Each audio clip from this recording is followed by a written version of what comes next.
Danny, I really mean this. You know more about the club, obviously, than I do.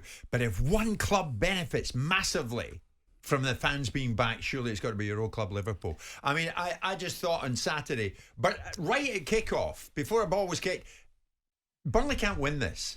They've won here before, but they will not win today because it was almost a case of beating in the tunnel. It really was. The supporters were incredible. I think what people forget also... I love all this. There's a pile on here about me crawling to Liverpool. I'm not crawling. You should have been there. I know how great the fans are, but if you look actually back to last season when they played in empty stadiums with a depleted side and they had to dig in the last 10 games, tremendous running from Liverpool. They dug themselves out of a hole and won a lot of games.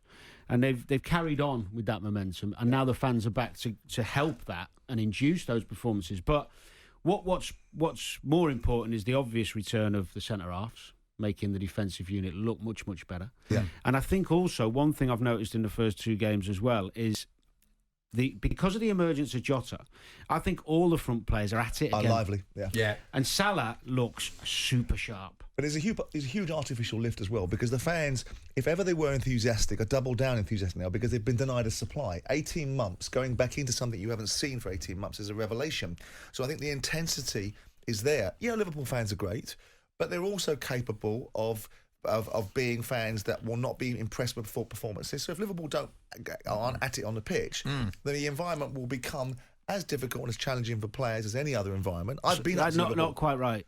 But Dan, I've been up to Liverpool. I've seen your fans when we played them in FA Cup games, and they turn and they don't like it. And you played that game, we beat you 2-0, and they didn't like it. They didn't like it. I'll explain why. I think you make a good point.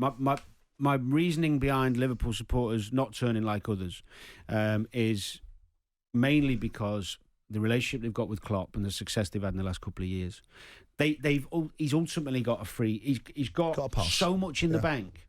They could have another last year it's put down to the injuries. The empty stadium made it irrelevant anyway because you didn't get the fan. And if there was any backlash, didn't get it. And he's built up such a rapport and a connection with the supporters that Liverpool supporters similarly to Chelsea this season. I think Tuchel's done the same already in that short space of time. Yeah, I agree with that. But that's winning, though, isn't it? Pardon? It's winning that does that. Of course it does, but that's why I'm talking about. I don't see if Chelsea go to Liverpool, which I don't think they will, and beat them. I think Liverpool will beat Chelsea at the weekend. It's got a feeling about it. But if Chelsea go there and beat them, bet they don't. But if Chelsea go there and beat them, Liverpool fans aren't going to be booing them off or turning on Klopp. It's just not going to happen. Yeah. Whereas if you look at your old mate at United and they start losing a couple of games at home again, I think you might start getting some distance. There's a uniqueness about Liverpool's relationship with their fans. But by the same token, if Klopp keeps trotting out crap that we'll talk about later on the show about how football's changing and needs to be changing, it's becoming Liverpool fans wrestling. might look at that and say, I know that. I'm with you on that, actually, Simon. Tony Cascarino was brilliant on that in the Times this morning, actually. Jim White and Simon Jordan, Monday to Thursday morning, 10 till 1. On AM, on DAB, via the talkSPORT app and on your smart speaker. talkSPORT.